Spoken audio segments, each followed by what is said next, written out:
closer you are to making smoke. So squeaking loud is good. Let's see if I can get some loud squeaks.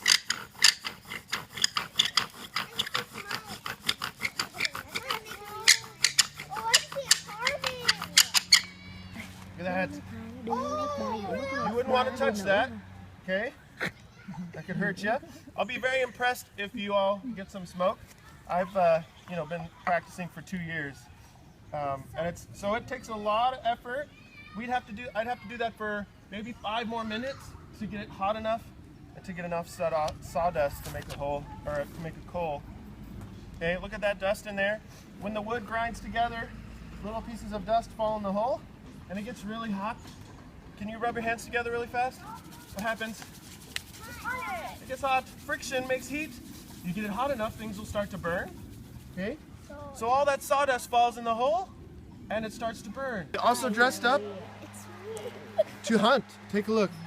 Here's an Ohlone wearing a deer skin. And look how close he's getting to this deer. Okay? So if you looked like a deer, and maybe before you went on the hunt, you rubbed yourself with smelly plants, so you smelled like the deer, okay? You might be able to get close to a deer to hunt it. And that's right here. That's the tail. They have a black tail with a white rim around it. Yeah. These are what's called replicas. Okay, replicas are modern examples of what they use. Okay, so these aren't artifacts. There's not the Ohlone artifacts are very valuable. So yeah, we do have some artifacts in a case. You can go to museums and see some stuff that they found in archaeological sites when they were digging. But the stuff we use today, our instructors made, okay, but under the guidance of still living Ohlone descendants. Okay, so all of it is accurate, but it's not, it's not an artifact. It's not directly from them. Okay, this here was their yarn, their string. Okay, and this comes from a deer as well. That stringy stuff, the muscle fiber, and you swing it and try to catch it. And there's a hole that it fits through. The kids are a lot better at it than me because you all do it nowadays with the ball and cup. So there's 2 of those.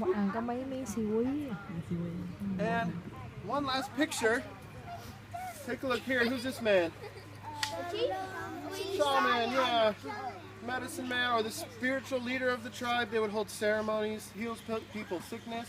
They knew what plants to use for medicines, which we'll be exploring at the last station. Some of them. Okay, try. Use this whole string. No, you don't get points. Okay, your turn. Okay. Tới sai.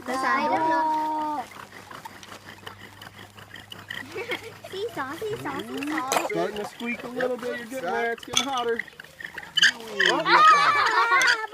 I saw a little puff of smoke. Your turn. For 5 more seconds. Go as fast as you can. Ready, go. Now you don't have one. Audrey, you want to do this? Audrey? Audrey? You want what? Smoke, a little bit of smoke for... Yeah. Now you don't get one. Now how about this game right there? This game here. Oh, very hot. Tới sai. You want to touch this? Want to touch in? This game right here. Okay, do the same thing. Okay, shake. Okay, so I think Christopher and Benjamin were next here. Can I try next? Or we gonna go next? Let me.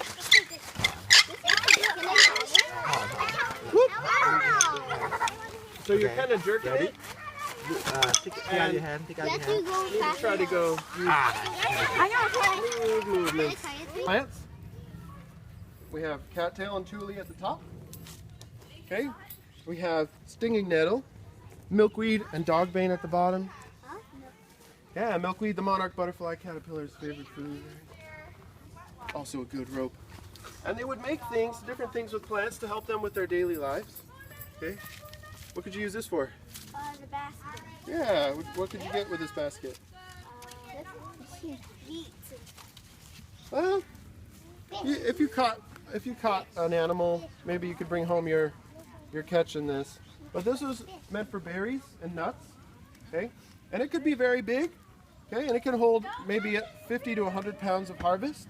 Okay, and often they were worn on their backs, so they could have both of their hands free to harvest in the forest, and they just drop everything behind their backs when a big basket was attached to their back.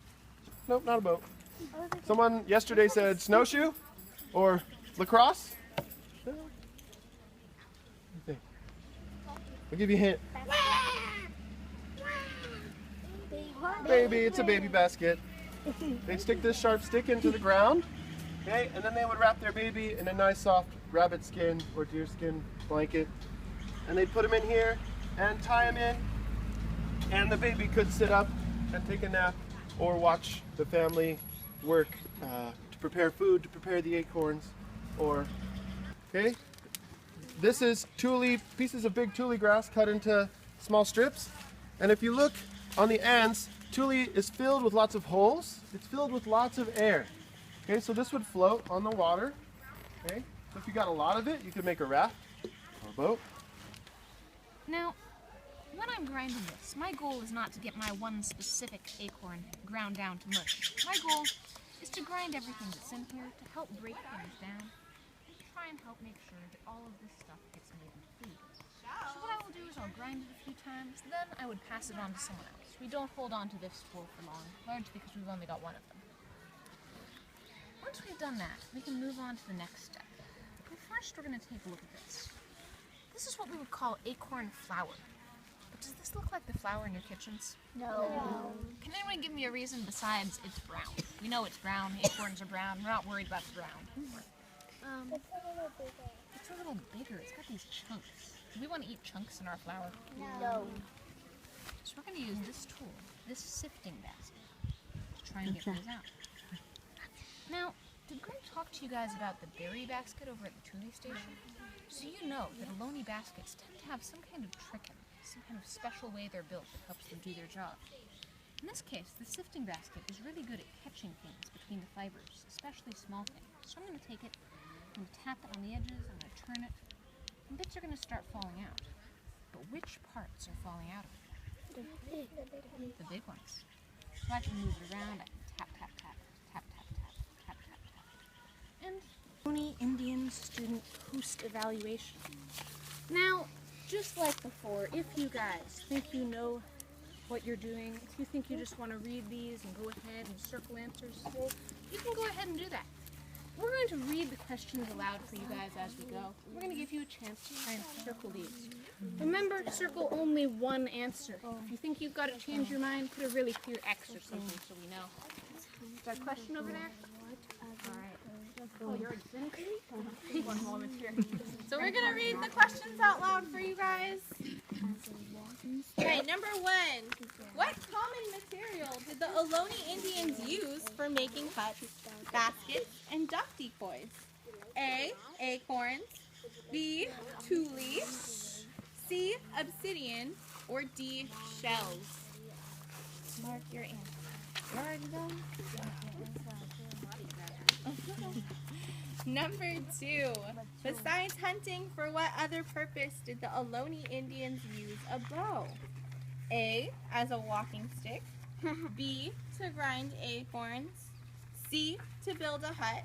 Or D. To start a fire. I touched it! What? 13, Don't do 14, that! 15, Oh my god! I got it! Don't do it! 17, 18, 19, 20, 21, 22,